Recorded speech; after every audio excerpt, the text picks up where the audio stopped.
More Space Marine reinforcements are here. Spiky bits. Welcome back, Hobby Maniacs. I'm Rob Bear from SpikyBits.com, and in this video, we're gonna unbox and build the individual units, Space Marine units from the Agastus box set that came out in February of 2023. But really what we're going to do is we're going to kick it back to past Rob to go ahead, because we've already done the work. We've already unboxed and built it and everything. So these boxes right here are already done. It's magic, I swear. But before we do that, I did want to talk about the prices on this stuff currently, and also the value of the Agastus box, because if you can still find the Agastus box online, which there are still some up on eBay, I believe they were anywhere between $210 and $250 right now. It's probably a bit of a better deal, depending on what of this combination of things you might be looking for your army right now. Now, price-wise, these individual kits, the Brutalis is $80, the Lieutenant is $35, and the Desolation Squad is $65, I believe. And that's, nope, it's $60, which, remember, the Agastus box comes with 2 of these, plus the heavy intercessors as well, which aren't quite pictured here.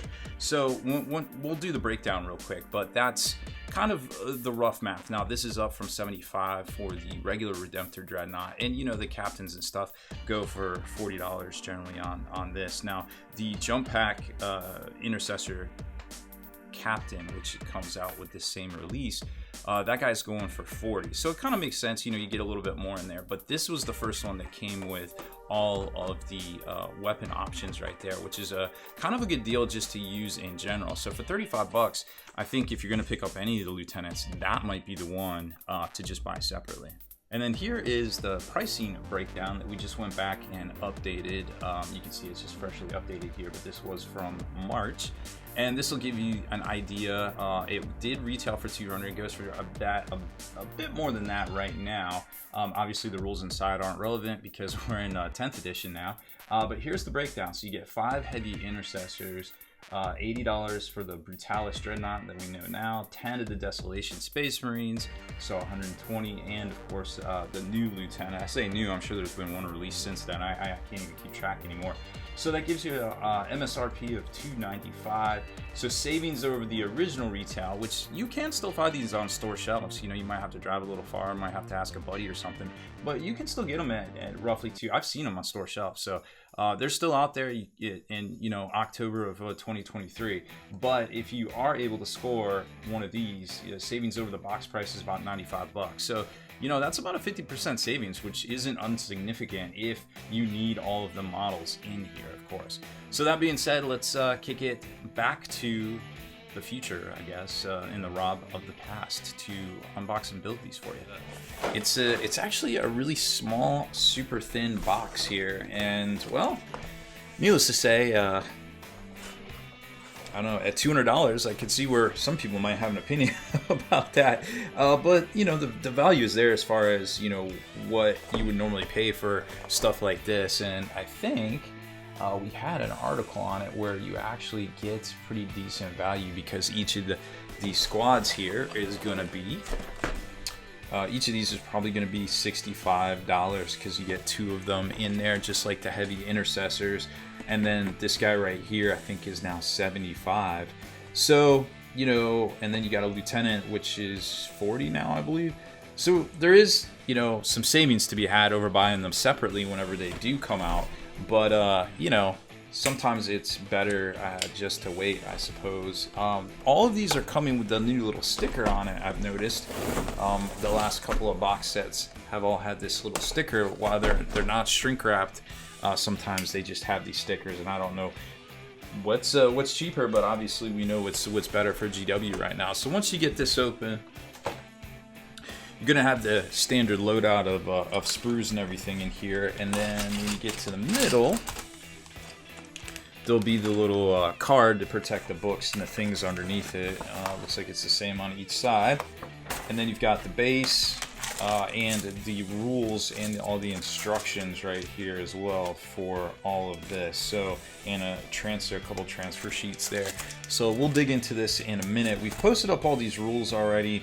They're online, so you can check all those out. And of course, you know, all of this is just about to change now with 10th edition anyway, so we won't spend a lot of time on that. Diving right into the instructions here, you can see all the sprues that comes in here. So the lieutenant's going to be 2 sprues, the heavy intercessors are 2 sprues, the Desolators are 2 sprues too, which you'll have 2 of those, but only 1 of these. So the sets are 2 sprues there. Lieutenant himself looks to go together pretty standard, just like we've seen in the past with the front greave. Then he's got 2 different types of tabards right there, which is kind of interesting. And then all of the weapons, so you can even accessorize this bolt rifle however you want right there, which is kind of cool to see. And then they give you the 2 shoulder pads, head, there's a helmeted head and a regular head, as well as the backpack, and you can kind of have them all different poses. You can have them looking this way, you can have them looking that way. I think there's a little Chaos Marine helmet on there, so that would be really neat to see. And of course, all of these you can magnetize, and we'll show you how to do that as well, because swapping out arms or on those little flat areas right there are super easy. Then getting into the heavy intercessors, we're not really going to cover that because, well, they've been out for a long time. I think since Pariah Nexus, so not much to say about that we haven't seen. And then getting into the Brutalis Dreadnought, I would imagine that this is very similar to the Redemptor Dreadnought as far as a build, although this already looks different here. But this all looks similar, just squashing the little wires together, and then you build this and you insert that into there. And I really like where they have the yellow, so you can see where you're supposed to have all the surfaces meet and glue. And then you've got the front chest guns right here that will rotate up and down, so I'm sure that they lock in there. We'll see if we can customize those and make them interchangeable. And then left and right mounts for the arms, the bottom that flips up with the little step stool.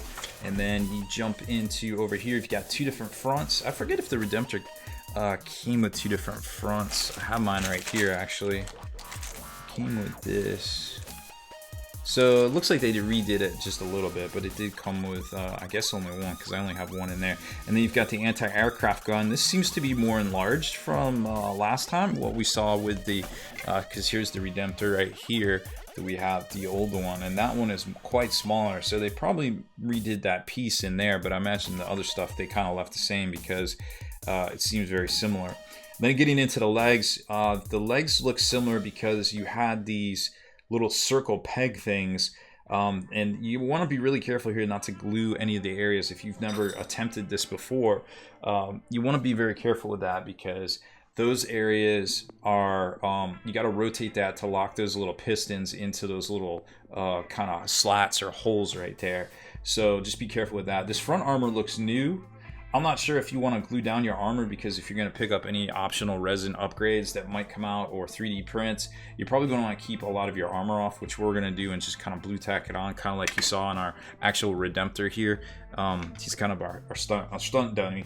Stunt double, stunt dummy, whatever you want to call them. And then the legs, or the feet, one's flat, one's kind of tapered. So, and I think if it had a little slot in there, so it'll pivot like either like this or like this, depending on which side you put that forward leg on. So like if you're not smashing down here, you would pivot this way over here, but if you're here, you would pivot this way. So just kind of keep that in mind, that those C65s are going to be... Oh, I see what they say. So C65 is the one with the pivot, and C64 is the flat one from what it looks like. Either way, just pay attention to that. There's one with just 1 hole and one with like kind of a slot or 2 holes, and that's going to go on the outside. That's going to be the stepping leg. And you can't just make them flat down, because they actually are exactly like this, unfortunately. Looks like some new armor plates and things on here. Some caps, it looks like, which is kind of interesting. I actually... not sure if I put those. Oh yeah, I did put those on mine. I didn't even notice that till that was on here. Okay, so there's some caps and some extra armor plates that we haven't seen before, and even some front armor plates, because yeah, that doesn't have a front armor plate on it. Interesting. Okay, so there's actually a lot more, well, a decent amount more parts on here than the last one. And then it looks like the arms are completely re-engineered. There's a whole bunch of areas here that says don't glue, so I'm sure you can get some movement on it all. Yeah, like this flips up, so the arms, so you're going to be able to kind of pull the arms, you know, like this, or up and down from what it looks like right here. And then there's two different types of wrist weapons. I wouldn't worry about those too much. I mean, a wrist weapon is a wrist weapon. This one looks cooler to me, but this one looks easier to build, so I don't know which one will actually do. And then you've got talons as well as stubby sausage fingers right here. Nobody likes a dreadnought with stubby sausage fingers, so I think everybody should build theirs with talons. Just my personal opinion right there. And then once you get all of that together, it looks like it slots in to the arm sockets. It also says don't glue, so it's got that push and kind of turn locking key system. And yeah, so that's side. So those are sideways right there, and then okay. So this looks. Oh, maybe there's some different. I don't know what the difference is there. I guess just a different posing. They're the same bits. There is an extra bit. So I've already looked at the sprues. Okay, so then just we're gonna put them down there and make them all look like action posy. There is a slot so you can turn them left or right depending on which way you go with the feet. You might want them going the other way, like you see right here. And then jumping into the Desolation Squad, this one's really interesting because it looks like the Sergeant is going to have the same weapon all the way through. But then, of course, these guys right here, you can either have the 4 stack of missiles or the little flip up, Hunter Killer style, I guess. And then they can be carrying ammo, the Lieutenant can, or just have a little pistol right there. So they've got the ammo feeds that go onto the back. It looks like the backpacks are all standard. Shoulder pads are going to go onto the arms. Oh, let's take a look at the legs. How complicated are the legs? So the legs are one piece, so that's cool to see. They don't have those greaves on the front because there's already a lot of pieces here. And what I was worried about was the arms not matching up. Now, obviously, this is a bad example here. Oh, I guess he can have both rocket launchers. Or all 3 rocket launchers. Weird. Okay. That'd be interesting to see. It looks like this attaches differently. Like there's 2 points of attachment here, and the other ones have a rail. So it's going to be really hard to magnetize these from what I'm seeing. And then the build, again, the legs for the regular guys, the legs are going to have the greaves already on front, which is cool. You definitely want to pay attention to these parts here because this one is a specific build. So back 41 is going to go on front 44, which then is going to want and expect D42 and D43 legs to stand correctly. From the look of it, it looks like these arms match up with the flat areas as long as you make them flat to flat. Shouldn't be too hard. And then there's the ammo feed. The ammo feed does have a front and a back section right there, but it looks like it connects pretty flush. And then you've got the choice of rocket launchers here that goes on the rail system. And then you got to put the little I don't know, did they have that step in here? Yeah, okay. So the little I guess grenade launcher, drum fed or drum grenade launcher, which I guess that was technically belt fed from the description. That part is the belt. I don't get this weapon. I mean, it looks okay. I don't get the hate, but I mean, I guess the little grenade bomblets go into there, into the drum, and then feed into the... But that just seems silly to me, like as, you know, from a weapon standpoint, it should just go in and then go into a single barrel instead of like a drum. I don't know. I don't get it. I'm sure somebody will come out with a conversion, which will be cool to see, but unfortunately, I think the bits are attached. Yeah, unfortunately, the bits are attached there, so you'd have to cut it square if you wanted to convert it a little differently. But whatever. Perhaps we will see just a completely different arm that makes sense, maybe without the ammo feeds. I don't know. There is different little sensor arrays that go on the backpacks that are supposed to match up to the different missiles. Again, I feel like that's all optional. That's just like nitpicky. Just put whatever one on there looks cool, like real cool, man. I don't think it matters. And some purity seals and bolt pistol holsters and things. All right, well, let's take a look at the sprues. So, like I said, the only sprue we're going to take a look at, well, we're not going to take a look at the heavy intercessor. So here's the Desolator sprue. Now this will make 5, and there's 2 of these exact sprues in the kit there. And you can see that, you know, it's pretty well laid out. Like there's a whole lot of parts all over this. You've got the left and right legs that have the greaves included, which is nice. But then all of your very specific fronts and backs, so be very careful of that. Don't have to worry about the pads or the backpacks right there, and you can see the slots or the notches where the little sensors go. And then you can see from the weapons themselves, they're just basically a rail with like a hollow section inside that these are just gonna, they have a little rail themselves that they just go on, right? So it's pretty simple build as far as that goes. And yeah, and then you put the little drum-fed grenade launcher, self-guided bomblet thingies. Say that 10 times fast right on the front here. So I'm sure somebody will come. Oh, let's take a look at how these go together. So that's going to come off the back, and there's a little notch. So it looks like the ammo feeds will line up just fine. I definitely recommend, and I had it around here earlier. Don't know where I put it. Oh, I definitely recommend using the Tamiya Extra Clear Cement or any thin cement in general for stuff like that. So it's a seamless gap fill, and you don't have to worry about anything there. Let's take a look at the Brutalis. Where's the Brutalis? Oh, and then the Sergeant too. The Lieutenant guy. So real quick, here's the Lieutenant. He is 2 sprues as you would expect, with all the weapons on it, and his legs are going to be with the greaves like we showed you right there, so you got to put those on. And you've got a couple of different options here, which is kind of cool to see. You know, sometimes you get these characters and they don't come with heads or different heads. Now you've even got a different front robe, so that's really neat to see. And even the bolt rifle there has the different ammunitions you can put on them. And then this is clearly all a new sprue. Let me double check that in my brain because it would say the copyright. Yeah, because it's got the new armor plates on here. So this is all a new sprues for this kit right here. Even though some of the parts I'm sure are cut and pasted from their program because it looks very similar, but this one on the back is definitely bigger. And that's all I'm noticing. Well, a lot of the new armor plates are new too. And those little notched, I don't see them yet. Oh, here they are, that the weapons go into. These are different than the Redemptor. So it'll be interesting to see how this all goes together. I do remember the shoulder sockets being really tight on the original Redemptor.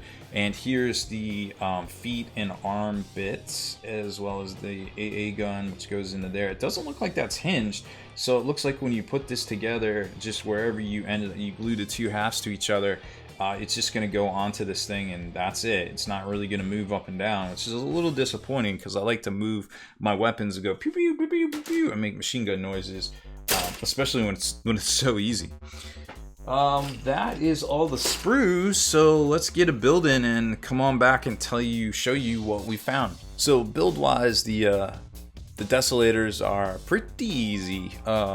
You can see right here, well, you can't see right here, you can't see the gap where the ammo feeds went together, which is really nice. You can position these little things here, you know, to get the motion, so make sure you use the right one based on, you know, where you want the motion for the figure. Like this guy could be looking that way, but looking this way is perfectly acceptable. And there really isn't a good way to kind of swap out the weapons except for using some blue tack, because the reason this will work pretty well, I think, as you see it stuck on there pretty strongly, is because there's little notches in there, and then the rail system, it's just really going to grab it very well. So I wouldn't even sweat that. Just, you know, check your models when you pick them up off the table, and if you just put a little blue tack in there, I think you'll be just fine. If you're really sweating, you know, switching these things out, as far as that goes. But super easy build there. And here's the Sergeant. He looks pretty cool. You know, you can see the sizing right there. Like, they definitely size up for the most part, pretty close to the normal intercessors. It's got all the three-dimensional kind of look with the wires and the ammo feed going in right there, and that's pretty cool to see. So we've got that one, and then I wanted to show you on this Lieutenant how to magnetize it. And these guys are, and we're not going to actually get into it because we spend a lot of time, and you'll see what I'm talking about here in a second. So the easiest way to magnetize stuff that I found lately is you just take a push pin, you just kind of squeeze it in right here to the center of wherever you're trying to drill out, And then I bought one of these wow sticks off Amazon. These things are pretty awesome. They're geared up. Unfortunately, this is the biggest drill bit on it, so it's not going to work for a magnet. But if you put a pinhole in there, a pilot hole, and then actually guide it, not be an idiot trying to do it through the camera. There we go.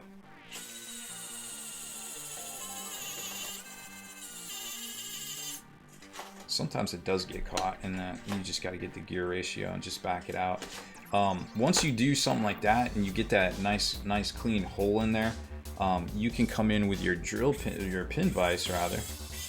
That's not. And you just grab your pin vise, and instead of just hitting and then getting in there and hand cranking everything, right now you've got a really big hole, and you're only gonna have to maybe do 2 twists, like 2 twists, and I'm done right there.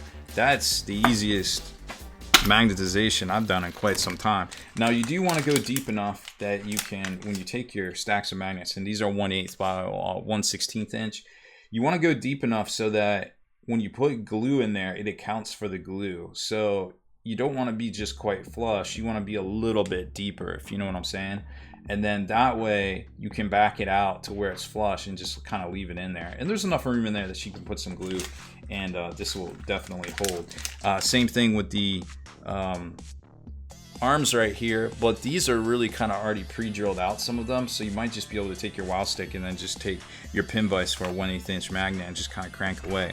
And it's really that simple. Like, yeah, the wow stick is a little expensive. I mean, it comes with a lot of drill bits, and it comes with a little charging thing and a little case and everything. It's pretty nifty. I mean, yeah, it's 50 bucks. But sometimes, you know, you're like, hey, I got 50 bucks, I got all the tools, you know, burning a hole in my pocket, I got all the tools I can need. Let me just buy this thing, because instead of sitting there and hand crank it for 5 minutes with this thing, I'm already magnetizing at this point, you know. So I feel like I'm paying for time at that point right there, and I'm okay with it. I just wish that they had a little bit bigger drill bits, but I get it, you know, the degree ratios and things. It would probably have to be a bit bigger of a device in order to do that. Now, let's talk about this difficult build right here. So first off, I didn't glue it all down, because what I like to do is keep all the parts off to try out different upgrades and things that we'll get from different vendors. So I really just kind of make it a little modular. This here, there really isn't a lot of room to magnetize these, and I don't feel like you need to. You can just put a little bit of putty in there, or you could put a metal plate and then put a magnet in here, but I feel like a little bit of putty, because there's those notches right there, right inside there, and this big notch right here, it's gonna hold it pretty well. And the tension between the armor plate right here, not just that armor plate, but also this plate right here, locks it in pretty good. And then you can just switch them out between the two. Here it is right here.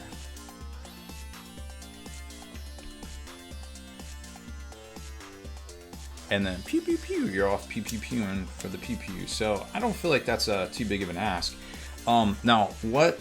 Oh, and let me show you this too. So there is new armor plate bits right here. Everything else, as far as I can tell, on these armor plates and this armor plate bit right here, everything else, as far as I can tell, is pretty standard from the Redemptor, just cut and pasted over. Now here's the problem I ran into, and I sliced the crap out of my hand. I might actually need stitches. I may require medical attention, but I wanted to get this patched up and this recorded before I make that decision, because I was cutting towards myself, and what are you not supposed to do? Cut towards yourself. Anyways, so don't be a stupid me again. This right here, this area right here is terrible. It's terrible. It is not designed well. These, you can already tell that space right there, and I'm trying to angle it just right. You can see that space between that knot, where that notch is deeper than this right here. Like, it's literally deeper than this little bit. Like, I don't know why they did that. And it's a little infuriating, because you're supposed to just be able to slot these in like this, and I can already feel it's not going all the way through, and then turn it. You're supposed to be able to turn it and flip it down, and we can't because it's too big. Like, you can get in there and cut it up, but you would have had to have done it initially. I mean, you could get in there now and do it and just kind of chisel away at it. And that's what I tried to do. And that's how I ended up cutting the crap out of my finger. So I don't 100% recommend that. I would maybe recommend trying to do that before you build it, because this is a separate piece here. But we didn't know that. So the funny thing is that if you take the Redemptor one is actually completely different of a bit. But it's completely designed the same way, which I don't understand at all. So it's also bigger on the side here. You can see where those notches are bigger, longer, those little wings. So this thing actually will fit in here and turn. Well, it did a minute ago. Of course, none of this is glued down, but I got this to work and turn. Maybe it was this side. Yeah. So this works and turns. Not so much for the actual Brutalis claws, which is a little infuriating. And you can drop a magnet in here. And we did actually we didn't do a magnetization video on the Redemptor, which is a little sad. Maybe one day we'll do that. The other thing I wanted to mention is, like, this doesn't, you just glue this wherever you want it. This doesn't move up and down like we noticed in the instructions right there. And this bit is 100% bigger than the one on the Redemptor Dreadnought, like you see there. Now you would think, oh man, that's really unfortunate. That's a really bad, design flaw, and it is. It definitely leaves a lot to be desired. Like, you're gonna have to cut and you're gonna have to do some shaving to get this to go in to turn, because not only does this one not work, but also the other arm doesn't work.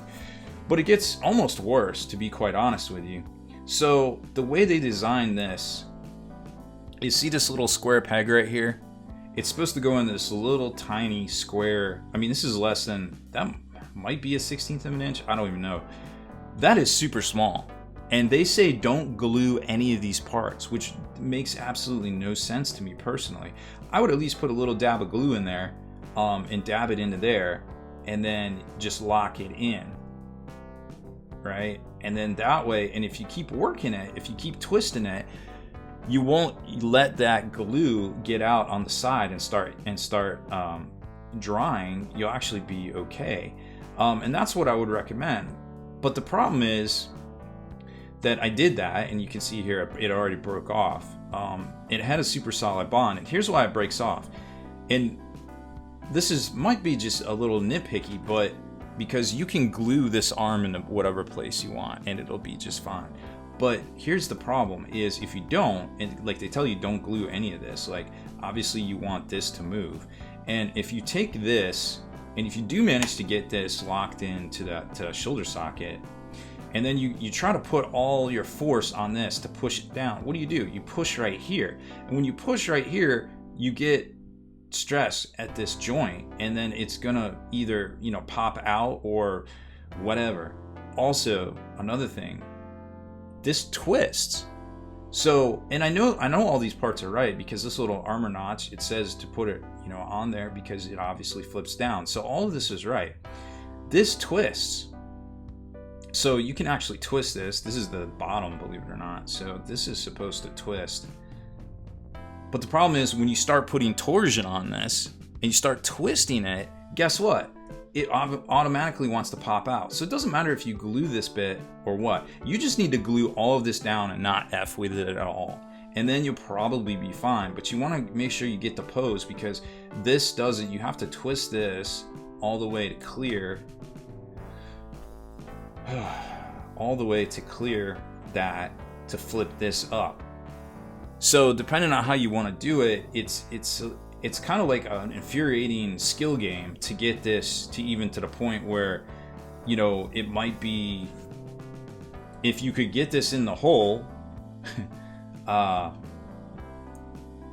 childish, I laugh at stupid shit, then that would be fine. But we're not even there yet. Like, I'm 4 hours into this build and I can't even get it it's just really, it's just a very sad design on these arms. Like something is either too fat or too small on this interface, and it just doesn't work.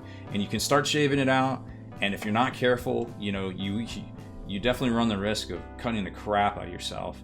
And it's just a little, I personally expected better from Games Workshop, to be quite honest with you, because this was a known issue with these. Like I had to shave these on the Redemptor Dreadnought from, you know, 2017. You can see right there, this was a known issue. So for them to just cut and paste all that crap over, and then honestly for the people that got this early to not even say anything about it, I don't really get it either, because, you know, I watch all those videos and I listen to those folks too, just to see, you know, what they notice or what they don't notice, or take a zoom in on little interfaces and things that you know, my engineer brain wants to see. But I'm kind of disappointed in some of the content creators that got this early too, that just really may not have said as much as they should have. So that's it. That's all I got to say. I can't really recommend this kit at all. Usually I'm like, GW makes great things and their designs are awesome, and you know, I can't even say that at this point, because up to this point it's great. And I really like this Dreadnought, but once it comes to the arms, it just goes downhill, and it's really unfortunate. I definitely expected better from them. I've spent enough time on it, and I'm really sorry I could not get this to work for you guys, but hopefully this helps y'all build yours and notch that out. Cut those pieces out, dry fit them, and try, you know, to make it so that it will work. And then I definitely recommend maybe just gluing your arms together, just so when you're doing stuff like this and you're twisting and you're doing those things, you're not, and then you have to twist it all the way to get the cap back in there. Hopefully you can get this to the pose you want and be able to lock it into the shoulder, to kind of play with your toys here. And I'm sure you could get a really nice dope looking pose here and not have to make all the servo noises and things.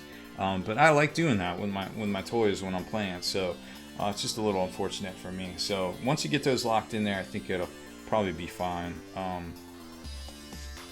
Oh, I guess I should mention too, I'm not sure these claws are right either. They, in the instructions, they mentioned that they were all the same claw numbers. Where are they? So here they're all C109, like all of them, C109 and C110. Let me tell you what, these are not the same bits. And once you cut them out, like this one's slanted more, this one's a heavy slant, these two are actually the same. So I feel like there was a bit of a mistake there, and I'm not sure if this one's supposed to go down here. I interchanged them before I glued. I didn't really see a big difference, unfortunately. Maybe this big outer one's supposed to go on the thumb, which would make more sense, like he's grasping stuff.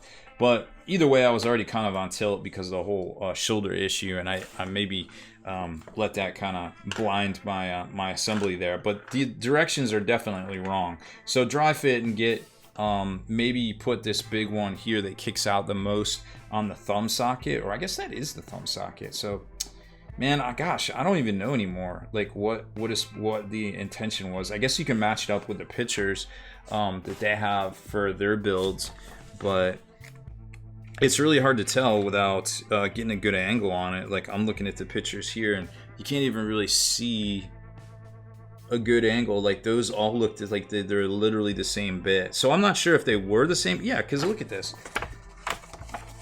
These literally all look at they're at the same exact angle. So I'm not sure if at the computer design they were, and then something happened. I mean, these all look the same, but these are not the same bits. These are 100% not the same bits, and you'll see it when you lay them all out. So I don't know.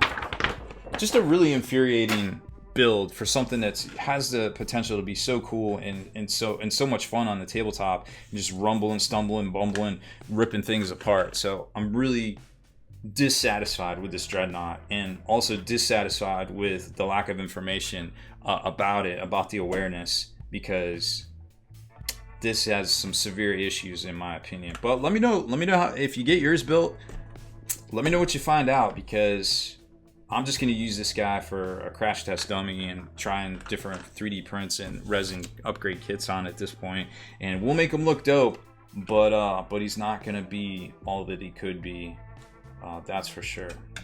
So overall, as you saw, the Brutalis Dreadnought doesn't quite go together the best, unfortunately. But that being said, you know, it's been a few months and a lot of folks had the same problems with those arm sockets there.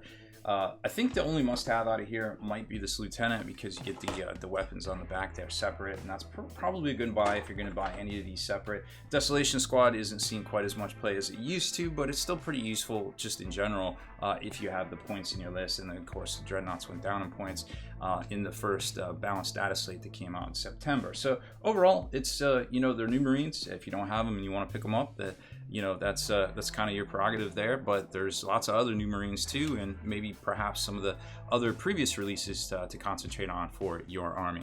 So that's it for this one. Thanks for watching our unbox and build of the previously Agastus box sets and now the separate releases here. So make sure you hit that subscribe button and turn on notifications so you can be the very first to like and comment on all our videos. If you liked that video feature, consider supporting us over at patreon.com and get back in the mail each month a miniature crate full of some of the stuff we review here, as well as some of the top 3D artist designs out there too, to help support what they're doing. Plus, discount coupon codes from some of those same manufacturers. They're yours to keep, whether you cancel or stay on.